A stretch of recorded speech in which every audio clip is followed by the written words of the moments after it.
सीतापुर में भारतीय जनता पार्टी के नवा विधायक और पूर्व सैनिक राम कुमार टोपुआ आज अपन पुराने स्कूल में जाके स्कूल के शिक्षक और टीचर मन ले मुलाकात करीन हवे। सरगुजा जिला के सीतापुर विधानसभा क्षेत्र से नवनिर्वाचित विधायक राम कुमार टोपुआ आज अपन शिक्षक ग्रहण करने वाला स्कूल जाके वहाँ के शिक्षक मन से मुलाकात करी। ए बेरा में राम कुमार टोपुआ की शिक्षक मन के आशीर्वाद से ही उनला विधायक बने की प्रेरणा मिली से उनकर सही मार्गदर्शन से ही आज वो जनप्रतिनिधि के रूप में पूरा क्षेत्र की सेवा करे बर तैयार हवे। उनका कहना रहे कि सेना में जौन अनुशासन उनला मिले है ओकरे पालन करते हुए वो पूरा क्षेत्र की सेवा आगे करे बर तैयार हैं। आज मैंने यहीं से शिक्षा हासिल किया और आज इसी विद्यालय को नमन करने आया था।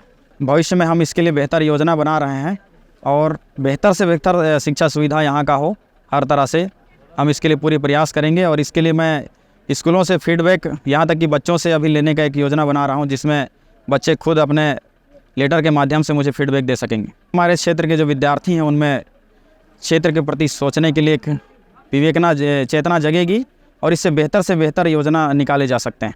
अभी हम सिर्फ अपने क्षेत्र का समीक्षा दौरा पर हैं, जिससे हम ये देख रहे हैं कि कहाँ क्या सुधार की जरूरत है, जिसे प्रथम दृष्टि से पूरा किया जाना है। दूसर को उनकर शिक्षक मन की राम कुमार टोपुआ एक योग्य सैनिक के रूप में जैसन काम कर रहे उसने विधायक के रूप में भी उनका कार्यकाल सफल रही। Bureau report Uttarakhand news.